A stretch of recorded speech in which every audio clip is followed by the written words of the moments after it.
everyone.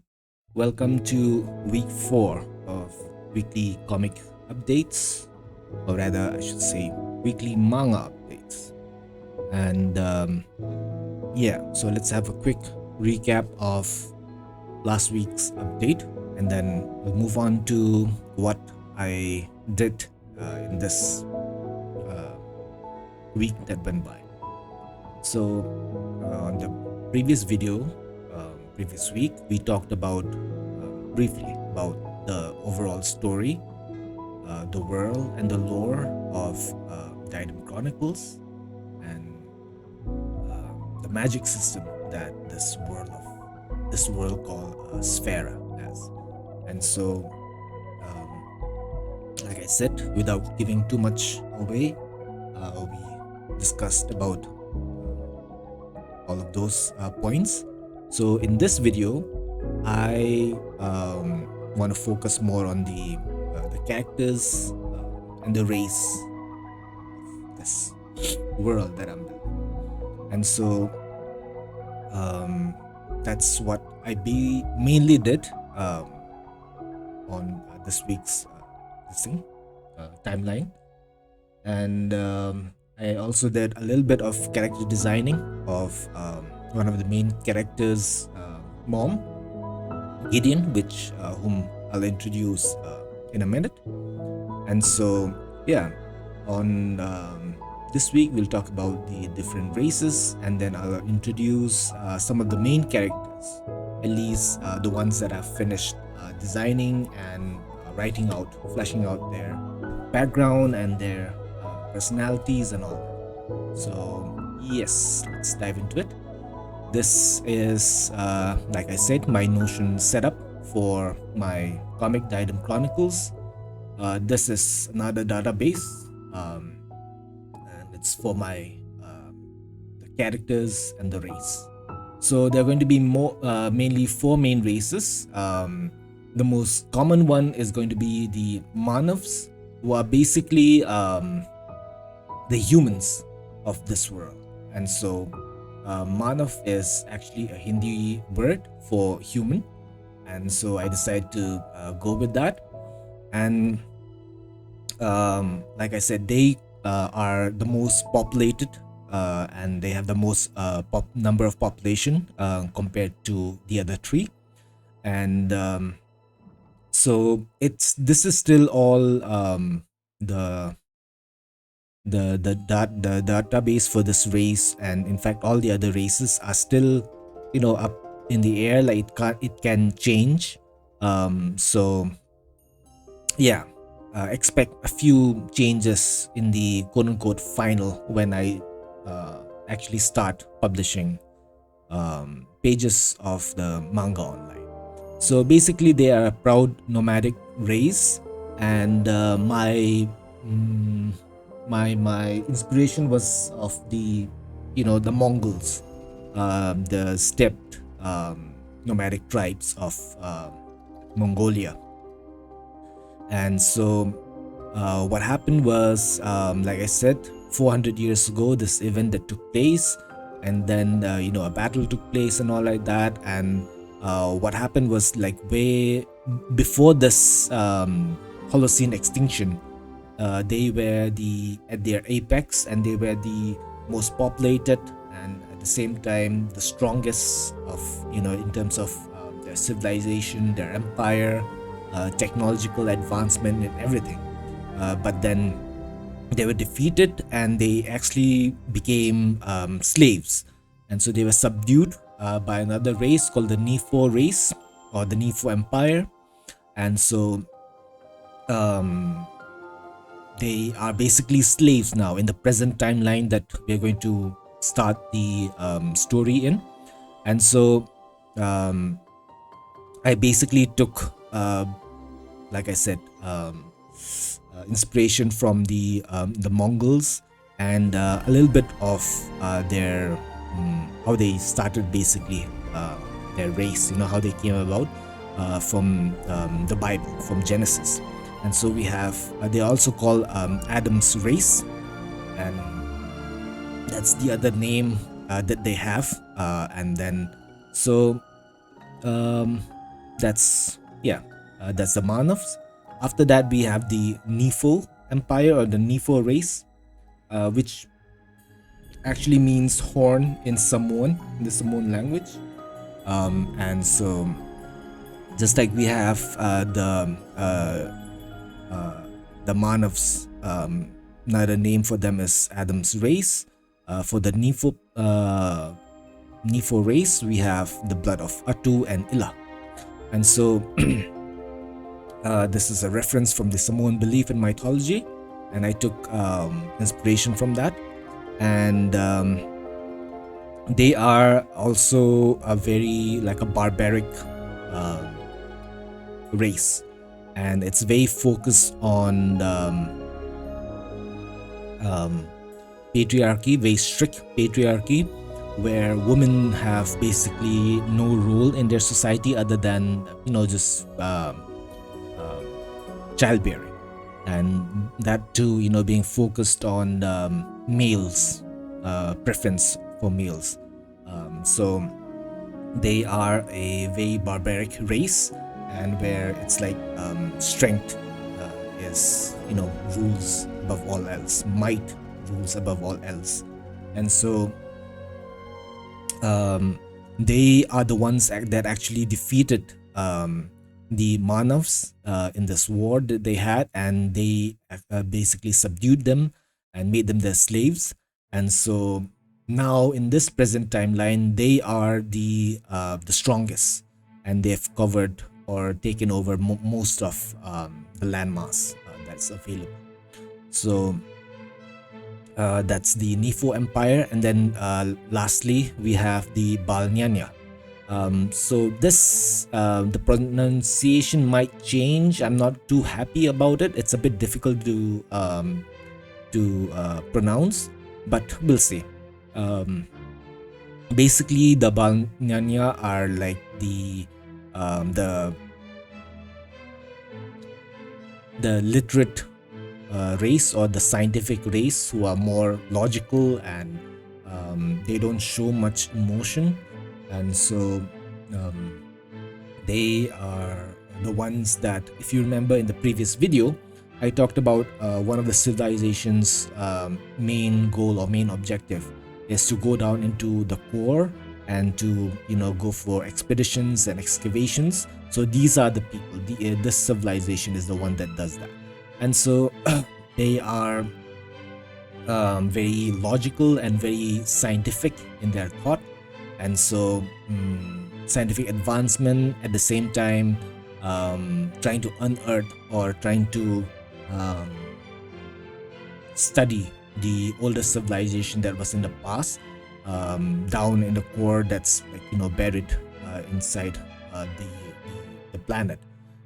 What they have accomplished, they want to study it, and at the same time they want to learn from their mistakes, their past mistakes.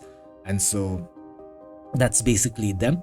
And then I have a bunch of list of the protagonists and the antagonists hierarchy that I have here. That's a bit in the what's the word I'm looking for? Spoiler zone. So we'll skip that. We'll come back to that in a bit if I feel like it's okay for me to share. But yeah, this is the character database section where I've made sort of like a gallery of sorts, where I update the characters. So the first one, we have Deborah, and her nickname is Twin Years. And so Deborah is a Manav, meaning she is a human, but she has a quirk where her ears are split into two, so she has 4 ears. So the nickname that she got from the people around her, right, the people that she interacts with, she became known as Twin Years, Deborah Twin Years. So she's a female, she's 16 years old, ethnicity is species. So this is like the database that I came up with. And yeah, her height, weight, eye color, skin tone, distinguishing feature, twin ears, like I said. And then she has a scroll on her right cheek. Hairstyle is half shaven, dreadlocks. So yeah, and then she is an assassin. Her main tool or main weapon is twin daggers. She is a dual wielding assassin, and so this is her character design and expression sheet. And then so this is all of her skills and everything, just filling out this character's personality, her strengths and her talents, her weaknesses, her hobbies, and then organization she's involved with. She's part of a all-female assassin group, a guild, and her personality is sadistic, self-centered, outspoken, cruel, and lacks manners. Morale is narcissist, survival of the fittest. In terms of D&D, she is chaotic evil, and so motivation for doing everything that she does is to get praised by her quote-unquote mother, who is the leader of the assassin group that she is in. So this mother would basically snatch babies, female babies, women, girls, and she would raise them of her own, indoctrinate them with her own agenda and everything, and basically turn them into killing machines, femme fatale, for example. And so she is very what's the word I'm looking for? She's very sadistic and outspoken like this, but inwardly she longs for a family. She longs for finding out who she is, because her past is basically erased. So her short-term goal is to be praised by her mother constantly, and then but her long-term goal is to have a family and to find her identity in the world, who she is, right? Who is Deborah? And so that's basically it. That's her this thing. This is her backstory that I've written out a little bit, and I don't want to go too much into it because the video will become too long, and also spoilers. So yeah, let's move on to the other characters. We have Gideon the Silent. He is basically going to be the main MC. We are going to start off from his perspective. So we're going to start off with his prologue of how he became who he is. So his nickname is the Silent, and his nickname became the Silent because he is a very stoic and very, like I said, a silent person, doesn't talk much. So in the first chapter, he's 11 years old. Down the line, time skip is going to be there where he becomes 18 years old. Again, he's going to be a human, and then yeah, these are his stats, quote unquote. So yeah, this is Gideon right here as a young kid, 11 years old. I don't have his 18-year-old version character design sketched out yet. This is one of my targets for the coming weeks to finish his character design, the adult version. And so he is an adept swordsman. He becomes a mercenary, sellsword, and so his aim or his short-term goals, one is to find his mother, because his mother gets kidnapped by Paris, and long-term goal is to find his purpose in this life after finding his mom. And so his long-term goal is his destiny. What is his destiny, right?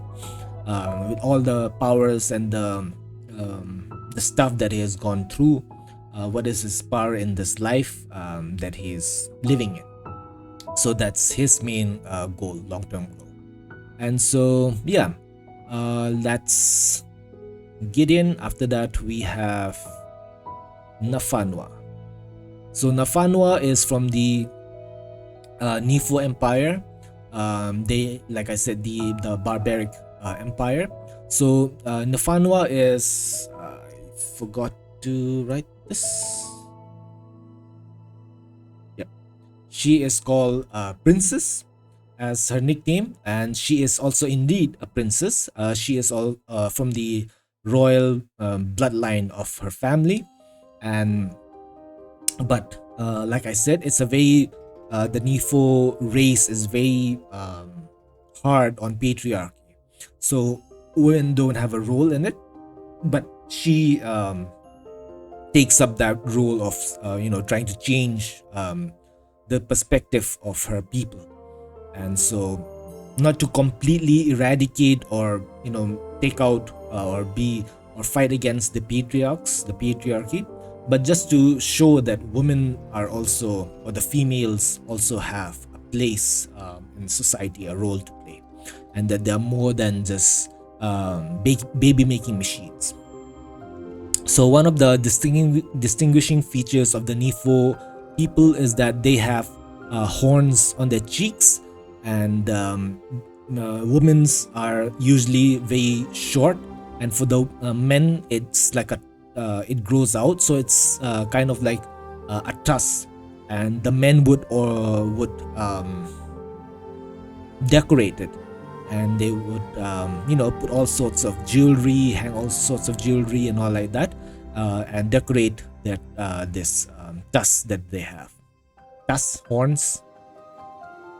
So yeah, so it comes out from the cheeks. So that's the distinguishing feature of the Nifo people. But other than that, they are very resemblant of humans, and so she is, like I said, a princess. Her main weapon is a gauntlet. So as you can see, she has a gauntlet that she wears, and so close arm combat is her main this thing. She uses her strength. She is short and very so because of her short stature, she's very well balanced, and she is good with close combat. And so she's very strong-headed, strong leader, selfless, physically strong, but weakness is self-sacrificing. Like she becomes too, the extreme, and she's too much of a headstrong person. And then, her life long goal is to try to find justice in an unjust world. Her world that she grew up in, not necessarily the world of Sphera, but the world where she grew up in is unjust, so she's trying to find justice in that. And her short-term goal is to get stronger, fight for the throne, and to save her people from their own extinction. So yeah, that's those are the three main characters that I've finished designing and making their backstories, where to the point where I'm satisfied. So we have others as well that are on the list, and this is going to keep growing as we continue on. So yeah, that's basically it. This video has been, or this week rather, has been more on the character building and the race building. Is that a word? So yeah, that's basically it. Thank you all so much for tuning in. If you like this video, if you are following this series, please give it a thumbs up. Please subscribe and leave a comment. If you are working on your own webtoons or manga, please share. Please tell us where you are at the moment, and if you have already started publishing it, please share the links. I would love to check them out. And yeah, that's basically it. I will see you guys next week. Thanks for watching, guys. Cheers.